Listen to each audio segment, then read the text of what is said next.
ku tak bisa menggapaimu, takkan pernah bisa, nggak mungkin. Nggak mungkin kita bisa menggapai Tuhan kita. Kita bisa makrifat itu nggak mungkin. Tidak ada satu makhluk pun yang bisa makrifat, mengenal dia, kecuali dialah yang mengenalkan dirinya kepada makhluk tersebut. Makanya kata-katanya atau syairnya atau liriknya, ku tak bisa menggapaimu, takkan pernah bisa.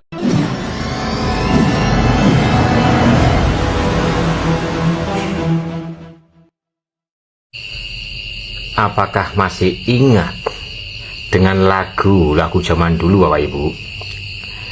Ini lagunya begini. Setiap ku melihatmu, ku terasa di hati, kau punya segalanya yang aku impikan. Ada yang masih ingat lagu ini? Lagu film apa? Tapi di sini saya tidak membahas secara filmnya. Kalau filmnya sih yang hantu-hantu itu, tapi ini kita kupas secara hakikatnya. Lu wong lagu hantu kok hakikat? Mari kita kupas nih liriknya dulu. Ini baca di Mbak Google karena nggak apa liriknya. Setiap ku melihatmu, ku terasa di hati, kau punya segalanya yang aku impikan. Kenanganku tak henti sajak tentang bayangmu, walau ku tahu kau tak pernah anggapku ada. Ku tak bisa menggapaimu, takkan pernah bisa, walau sudah letih aku tak mungkin lepas lagi. Kau hanya mimpi bagiku, tak untuk jadi nyata. Dan segala rasa buatmu harus padam dan berakhir. Langsung refnya, kayaknya si ref ini. Ku selalu, kan selalu ku rasa hadirmu antara ada dan tiada. Dah, itu doang. Nah, ini maksudnya apa? Setiap ku melihatmu, ku terasa di hati, kau punya segalanya yang aku impikan. Setiap ku melihatmu, kau terasa di hati, karena penglihatan kepadanya bukan dengan mata indera, tapi dengan mata ruhani. Kemanapun engkau menghadap, di situ wajahnya. Timur dan barat kepunyaan Allah, kemanapun kita menghadap, di situ wajahnya.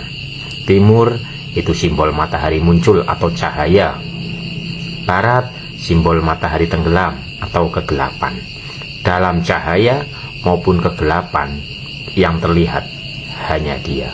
Zikrullah, hanya dengan mengingat Allah, hanya dengan sadar Allah, hanya dengan menyaksikannya lah hati kita akan menjadi tenang.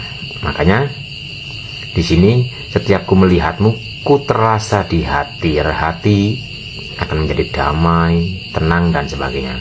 Makanya kau punya segalanya yang aku impikan. Dia yang mempunyai segala-galanya yang kita harapkan. Maka kembali hadapkan hati kita atau mata kita, mata ruhani kita, kita lihat dia. Tapi bukan dengan mata indera loh Bapak Ibu, dengan mata hati atau mata ruhani atau nurani. Nah, terus lanjutannya, dan anganku tak henti sajak tentang bayangmu, walau ku tahu kau tak pernah anggapku ada. Jadi dan anganku tak henti sajak tentang bayangmu, walau ku tahu kau tak pernah anggapku ada. Memang tak pernah anggapku ada. Memang nyatanya kita nggak ada.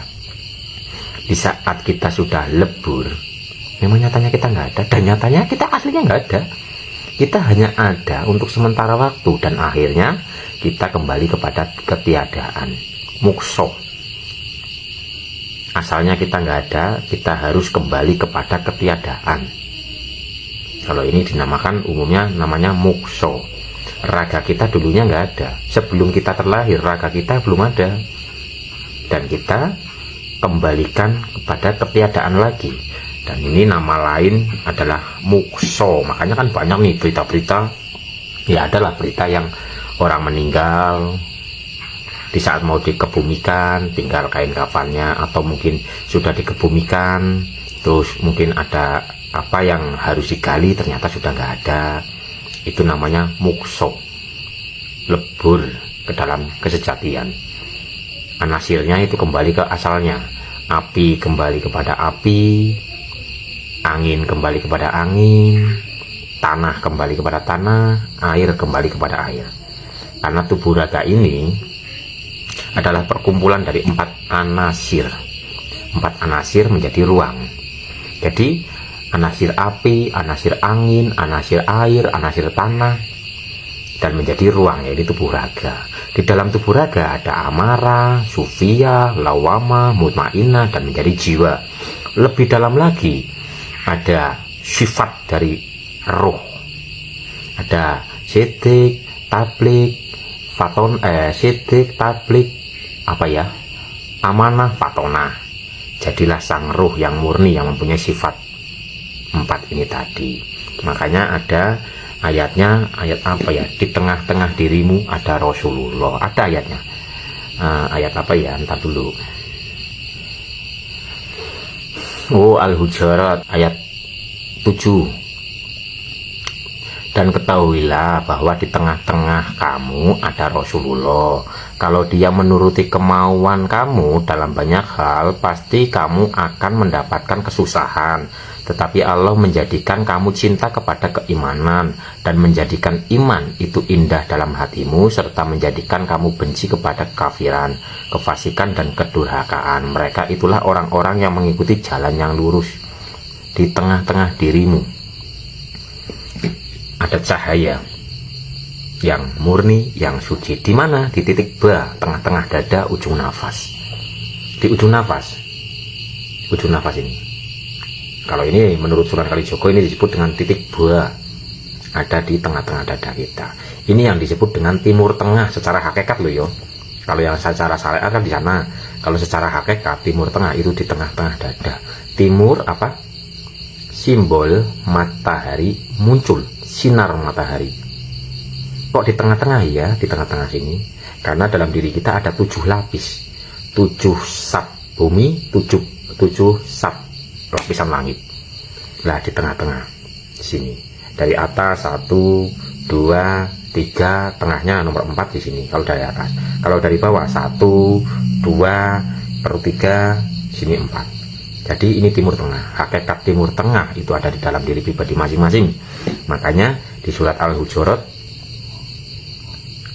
disebutkan, dan ketahuilah bahwa di tengah-tengah kamu ada Rasulullah.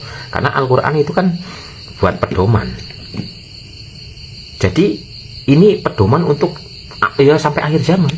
Bukan hanya menceritakan zaman dulu saja, tapi menuntun kita agar kita lebih memahami diri yang saat ini, sekarang ini. Karena semua itu adalah semua yang ada di Al-Quran itu sebenarnya adalah membaca kitab diri. Iqra kitabaka, bacalah kitabmu dan cukup dirimu menjadi saksi. Ini di ayat 7. Ketahuilah di tengah-tengah dirimu ada Rasulullah. Makanya hakikatnya timur tengah ini secara hakikat.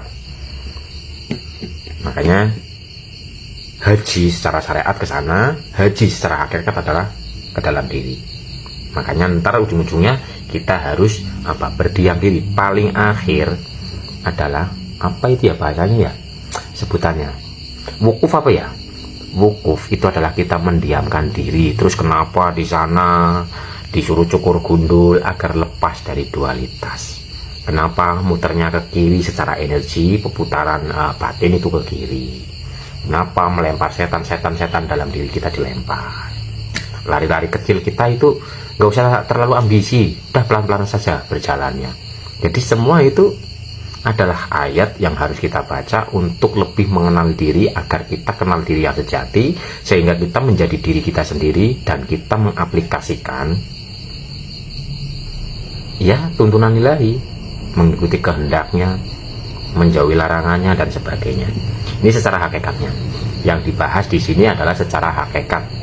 Karena pemahaman itu ada secara syariat, ada secara torekot, ada secara hakikat, dan ada secara makrifat. Tadi apa ya? Oh, lagu ini.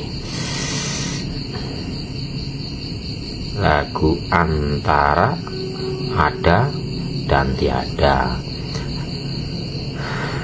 Tuh, anganku tak henti sajak tentang bayangmu, walau ku tahu kau tak pernah anggapku ada. Memang kita sejatinya nggak ada. Saat kita nggak ada, kita sudah fana bila, maka yang ada hanyalah Dia. Segala sesuatu akan hancur dan binasa kecuali Dia. Nih, lirik yang kedua, yang ketiga. Ku tak bisa menggapaimu, takkan pernah bisa. Walau sudah letih aku, tak mungkin lepas lagi.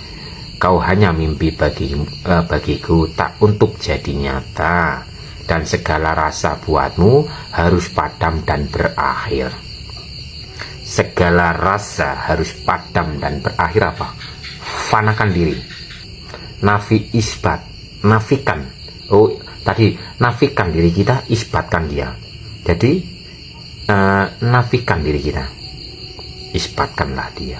Hilangkan keakuan diri, nyatakan keakuannya. Bukan aku yang berbuat kebaikan, tapi Dia yang menggerakkan hati untuk berbuat kebaikan. Bukan aku yang bisa bergerak, tapi Dia yang memberikan pertolongan kepada diri kita. Bukan aku yang melihat, tapi Dia yang memberi pertolongan. Bukan aku yang mendengar, tapi Dia yang memberi pertolongan kepada kita. Ini nafi isbat. Jadi biar keakuan kita itu lebur, dilatih dalam kehidupan sehari-hari. Karena di saat kita merasa, contohlah, makanya di Al-Quran kan ada segala kebaikan itu asalnya dari Dia, dari Allah, dari Tuhan kita. Segala keburukan asalnya dari dirimu sendiri. Ini untuk melatih diri kita agar diri kita tidak sombong, tidak merampas hak-haknya, tidak merampas kuasanya, tidak merampas kehendaknya. Makanya semua yang baik-baik datangnya dari Allah, dan yang jelek-jelek dari dirimu sendiri, diri ego, diri rendah. Jadi nafi isbat, hilangkan keakuan diri, nyatakan keakuan sejati. Makanya ini lagunya tadi, ku tak bisa menggapaimu, takkan pernah bisa. Nggak mungkin kita bisa menggapai Tuhan kita. Kita bisa makrifat, itu nggak mungkin. Tidak ada satu makhluk pun yang bisa makrifat, mengenal Dia, kecuali Dialah yang mengenalkan dirinya kepada makhluk tersebut. Makanya kata-katanya atau syairnya atau liriknya, ku tak bisa menggapaimu, takkan pernah bisa. Berarti ini sadar. Takkan pernah bisa, walau sudah letih aku, tak mungkin lepas lagi. Jadi udah nggak akan pernah bisa. Tidak ada manusia yang bisa menjangkaunya, karena Dialah yang memperkenalkan diri kita, sehingga kita berproses membersihkan batin. Ingat, keberserahan sertakan keberserahan diri. Ya Allah, ya Tuhan kami serahkan diri kami kepadamu. Kami mutlak, kami ikhlas dari segala-galanya. Sesuatu pun tak ada kecuali Engkau. Maknai, pahami doa serah diri ini. Ini di saat kita benar-benar memahami, benar-benar menghayati doa serah diri ini, maka leburlah diri kita. Tidak ada yang namanya pengakuan dan keakuan, tapi yang ada hanya kesadaran. Karena kesadaran murni adalah rohani kita ini, yang akan menjadi penyaksi tanpa menilai, tanpa menghujat, tanpa menghakimi, tanpa menganalisa. Itulah kesadaran. Jadi beda antara kesadaran dan berkesadaran itu. Antara sadar dan berkesadaran. Lah, antara berkesadaran dan kesadaran dan berkesadaran. Kesadaran itu adalah sang roh itu sendiri. Berkesadaran adalah sang roh yang sedang gitu loh. Umpama lagi aktivitas, lah ini sedang berkesadaran. Jadi antara kesadaran dan berkesadaran itu adalah dua hal yang berbeda. Yang murni adalah yang kesadaran yang ya berkesadaran pun murni, asal kesadarannya kesadaran sejati ini, kesadaran yang mutlak ini, sehingga gerak aktivitas kita tertuntun terbimbing mengikuti kehendak ilahi. Oke, lanjutkan lagi. Jadi ini tadi makom fana, makom kesadaran bahwa diri kita tidak akan pernah bisa menjangkaunya, dan segala rasa buatmu harus padam dan berakhir. Fanakan diri kita, nafikan diri kita, isbatkan dia. Makanya Nabi Musa kalau dalam ceritanya pingsan itu maksudnya fana.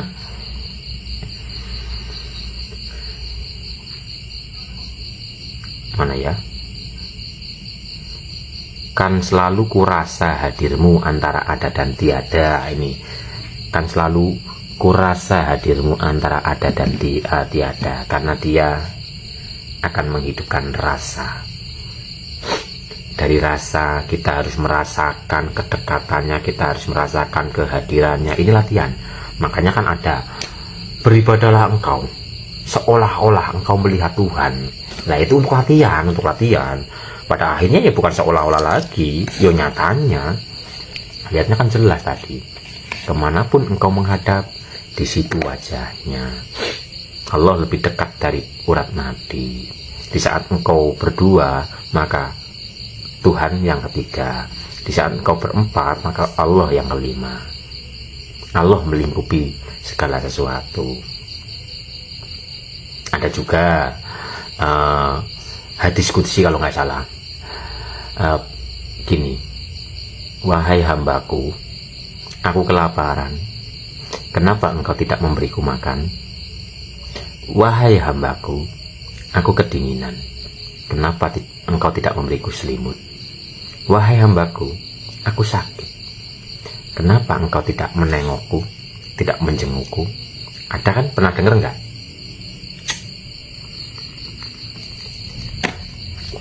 Terus gini jawabannya, masa Tuhan kelaparan? Masa Tuhan kedinginan? Masa Tuhan sakit? Jawabannya apa? Aku bersama orang-orang yang kelaparan, aku bersama orang-orang yang kedinginan, aku bersama orang-orang yang sakit, yang sabar, yang bersyukur, dan sebagainya. Tuh. Terus ada lagi nih, kenapa bersama orang-orang yang kelaparan, kedinginan, dan sebagainya? Ini ada ayatnya nih, di surat Al-Ma'un nih. Tahukah kamu orang-orang yang mendustakan agama? Ayat pertama. Yang kedua, maka itulah orang-orang yang menghardik anak yatim dan tidak mendorong memberi makan orang miskin. Maka celakalah orang-orang yang sholat, yang lalai dalam sholatnya, yang berbuat ria dan enggan memberi bantuan. Loh, sholatnya kok lalai? Yang dimaksud sholat lalai itu adalah sholatnya tidak benar-benar untuk Tuhannya. Kan lillahi ta'ala, hanya untuk Allah semata. Tapi kenapa agar ini, agar itu, yang urusannya dengan dunia, yang urusannya dengan keinginan-keinginan? Bukankah itu sholat yang lalai? Makanya ada ayatnya, celakalah bagi orang-orang yang sholat, yaitu orang-orang yang lalai terhadap sholatnya. Jadi di saat sholat itu tidak menghadap kepadanya, kesadarannya, pandangan rohaninya tidak menghadap kepadanya. Oleh karena itu, ayo kita kembalikan hadapan atau hadapkan kesadaran kita kepada Sang Sejati, agar kita tidak membelakangi. Loh, kok membelakangi? Contoh gini, ini umpama lampu nih, ini umpama lampu, cahaya yang gede banget, umpama ya, ini perumpamaan. Lah, cahaya yang gede banget ini memancarkan cahaya-cahaya kecil. Cahaya yang gede banget ini saya umpamakan Tuhan kita. Tapi ini perumpamaan, bukan berarti Tuhan adalah cahaya, bukan seperti itu, bukan. Ini hanya perumpamaan. Umpama ini adalah cahaya gede banget, terus memancarkan cahaya warna merah, kuning, hijau, oranye, hitam, putih, apalagi ya, biru dan sebagainya. Lah, ini kan warnanya menyebar. Nah, di saat kita beribadah kok memburu warna, kita bisa lalai Bapak Ibu. Kita tidak menghadap kepada sang sumber cahaya ini. Sehingga kita menghadapnya adalah menghadap kepada ya ini iming-imingnya tadi. Warna-warni yang banyak sekali itu.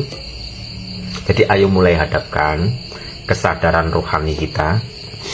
Sebenarnya rohani itu sudah berkesadaran, cuma tertutupi oleh kelalaian, oleh keinginan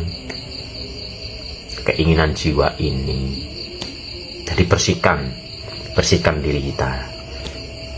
Yang tadinya keinginannya banyak banget, berarti itu anginnya terlalu besar Bapak Ibu.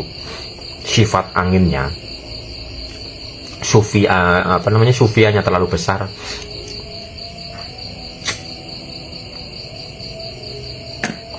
Sufianya terlalu besar sehingga banyak keinginan. Maka perkecillah angin itu. Ini banyak tekniknya lah. Mau sholat juga itu juga untuk menyelaraskan empat ini kok. Seperti berdiri itu untuk menyelaraskan anasir api, ruku itu untuk menyelaraskan anasir angin, sujud untuk menyelaraskan anasir air, duduk atau tahiyat itu untuk menyelaraskan anasir tanah. Karena anasir-anasir ini mempunyai sifat-sifat sendiri Bapak Ibu. Api sifatnya panas, selalu ke atas, sehingga nanti akan mempunyai sifat sombong, mau menang sendiri, mau benar sendiri, pokoknya emosian dan sebagainya. Ini kan apinya terlalu besar. Makanya di saat kita sholat kan berdiri dengan posisi yang pas. Itu akan menyelaraskan api dalam diri kita.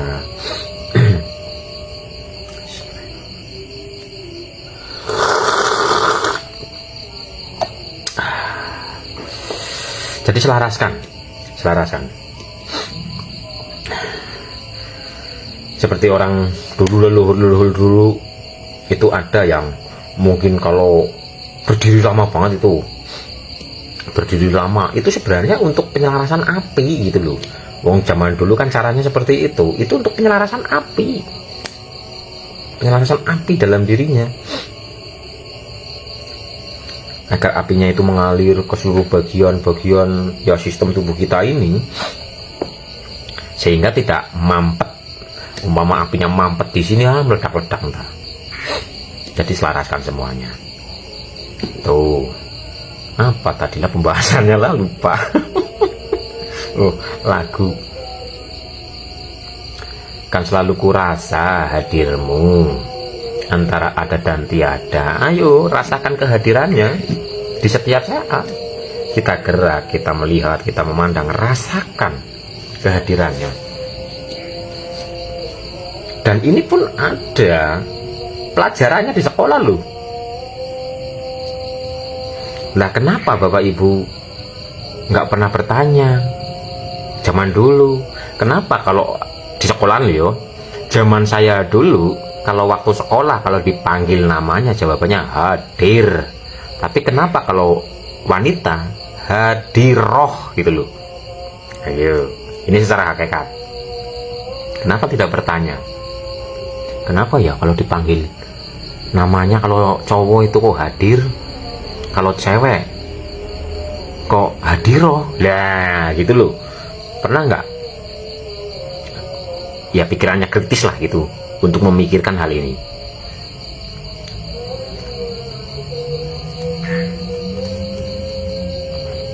Kalau penjelasannya gini, secara hakikat raga ini adalah wanita, ruh kita adalah laki-lakinya. Ini secara hakikat loh yo. Ketika sudah bersatu, sudah murni dengan raga, sang raga ini harus tunduk patuh kepada sang ruh, karena sang ruh yang tahu jalan pulang, sang ruh yang tahu alur kehidupan ini. Karena sebelum ruh ditiupkan sudah ada perdialogan lah. Alastu birobikum qalu bala syahidna. Itu sudah ada perdialogan. Sehingga secara hakikat jodoh adalah cerminan batin. Itu sebenarnya adalah dohir batin kita ini. Kalau yang laki-laki dan perempuan itu bukan jodoh, pasangan, diciptakan berpasang-pasang. Kalau jodoh secara hakikat ini dohir batin. Makanya saya umpamakan raga ini adalah istri, suaminya adalah sang ruh. Maka raga ini wajib tunduk patuh kepada sang ruh.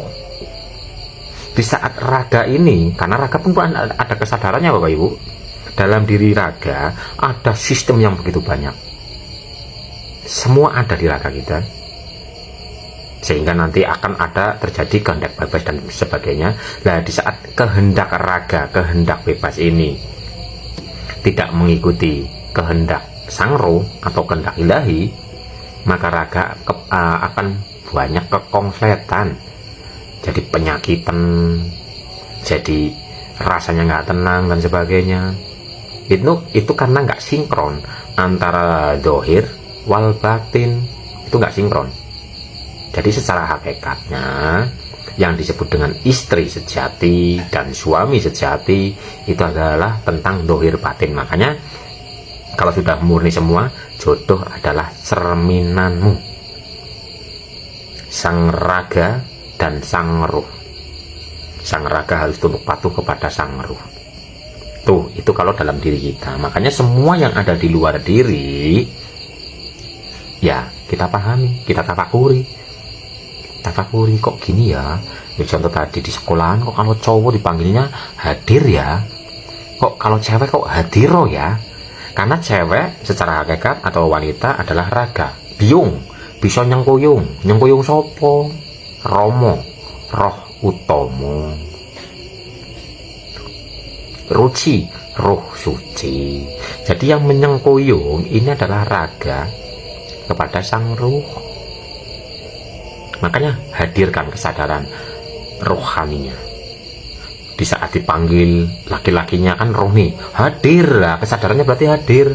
Tapi kalau wanita hadir roh, jadi kesadaran raga ini, kesadaran rohnya itu dihadirkan gitu loh.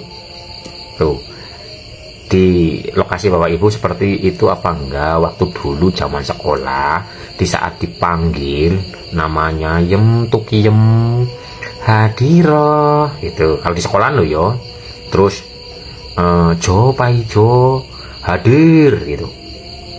Itu sebenarnya tentang zohir wal batin yang ada pada diri pribadi. Yem tukiyem nun, ini kalau masih dalam jiwa. Yem tukiyem dalam, itu kalau sudah tiba. Ya sebenarnya semua ini yang ada di luar ini adalah ayat-ayat tersirat. Kita baca ayat-ayat tersuratnya ini berupa alam semesta ini, bahkan diri kita, untuk memahami ayat yang tersirat. Itulah ilmu hikmah. Jadi sejatinya ilmu hikmah itu adalah sesuatu yang paham hakikatnya. Ini secara hakikat. Begitu Bapak Ibu. Makanya lagunya, kau selalu, kan selalu kurasa hadirmu antara ada dan tiada. Antara ada dan tiada, dibilang ada tapi nggak ada, dibilang nggak ada tapi nyata ada, gitu kan? Makanya antara ada dan tiada, ono tapi ora ono, sing ono dudu, gitu. Nah, jadi lagu ini kalau kita pahami secara hakikat, ini lagu tentang jati diri. Biarpun filmnya dulu itu tentang hantu itu loh. Tapi kalau kita mau memahami, mau mendalami, kita ambil apapun yang ada di luar diri untuk memahami diri, ya ketemunya ya ujung-ujungnya nanti ke dalam diri, dan intinya adalah mengenal Tuhannya. Tuh. Setiap ku melihatmu, ku terasa di hati, kau punya segalanya yang aku impikan. Setiap ku melihatmu, kau punya segalanya, dan itu terasa di hati. Karena dengan mata rohani, bukan mata itu yang buta, mata dohir, tapi mata hatinya lah yang tertutup. Bukalah mata hati dengan kita membersihkan diri ini, membersihkan hati ini, dan berserah diri kepada sang sejati, sang ilahi, Tuhan itu sendiri. Anganku tak henti sajak tentang bayangmu, walau ku tahu kau tak pernah anggapku ada. Anganku tak pernah henti, karena apa ya, dulu kita pernah berjumpa sebelum sang ruh ditiupkan ke badan wadak ini. Sehingga ini adalah kerinduan, anganku tak henti, sajak tentang bayang rindu, seperti Robina Al-Adawiyah itu.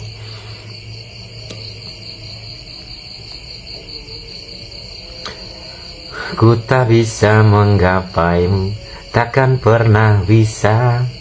Jadi yang ini biasa nyanyi nih, ayo pahami nyanyian-nyanyian itu secara hakiki, secara hakikat, untuk lebih mengenal diri. Ya, ini asik banget loh lagunya loh, lagu tentang kemakrifatan loh. Ku tak bisa menggapaimu, takkan pernah bisa, walau sudah letih aku tak mungkin lepas lagi. Kau hanya mimpi bagiku, tak untuk jadi nyata, dan segala rasa buatmu harus padam dan berakhir fana. Fanakan semua rasa. Makanya perjalanannya untuk mengenal yang sejati itu harus memfanakan dualitas. Ketika engkau masuk ke dalam gunung Tursina atau gua Tursina, lepaskanlah kedua terompahmu. Dalam cerita Nabi Musa, ini menyimbolkan agar kita di saat menuju kepadanya lepaskan dualitas. Lepaskan dualitas itu maksud dari kedua terompah yang ada di Al-Quran, itu yang ceritanya Nabi Musa. Dan hilangkan juga pengeyelannya, hilangkan pertanyaan-pertanyaan yang kita tanyakan keluar diri, gagal nanti perjalanan rohaninya. Nabi Musa di saat 3 kali tanya, kamu nggak sabaran, udah nggak usah ngikutin, gitu loh. Kalau mau bertanya tafakur, kalau mau bertanya mendapatkan pemahaman, bersihkan batin. Karena setiap pertanyaan jawabannya sudah disediakan di dalam dirinya sendiri. Selama ini orang mencari jawaban selalu keluar, tapi sebenarnya jawaban itu sudah tertanam di dalam dirinya. Kita cukup bersihkan hati kita dan berserah diri, maka di saat penutup hati itu terbuka, jawaban itu akan bermunculan. Dan nanti paling-paling ya ngerokok sambil nikmati kopi, cuma au doang. Wala wala ya gitu ya, ya bongkar dibongkar penutup hatinya, karat-karat batinnya dibongkar, sampah-sampah di dalam hati ini batin bongkar.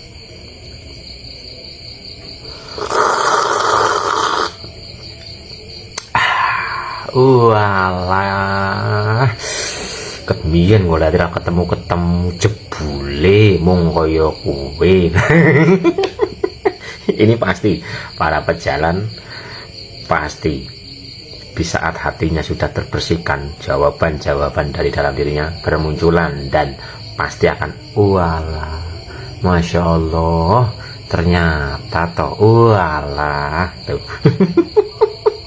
Tapi diseruput gisit kopi nih, monggo ngopi, ngobrol pokok iman, ngobrol perkara iman, ngobrol ngopi ngopeni hati, ngopi ngolah pikirannya diolah, yang tadinya berpikir negatif diolah jadi positif, berprasangka baik.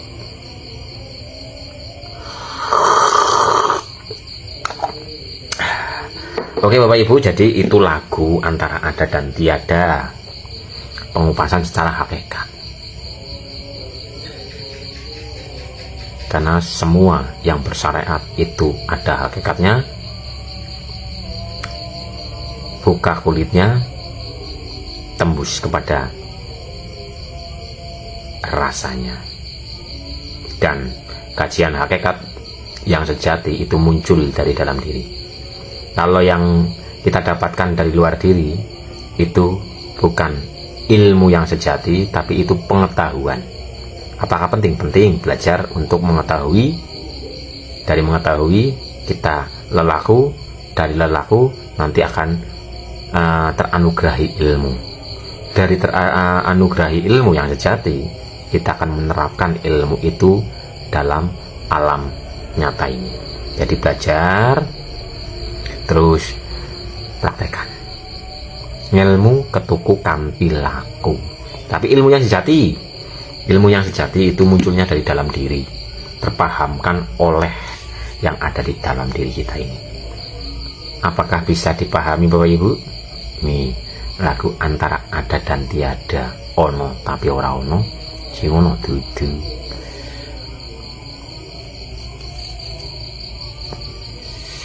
Ketika engkau ada, maka aku tiada. Ketika engkau tiada, maka aku nyata. Itu ada kata-kata seperti itu. Maka dari itu, tiadakanlah diri kita, fanakanlah diri kita, biar dia bertajali. Nafi isbat gitu aja lah bahasa itunya. Oke? Salam untuk semuanya dan waalaikumsalam rahayu untuk semuanya.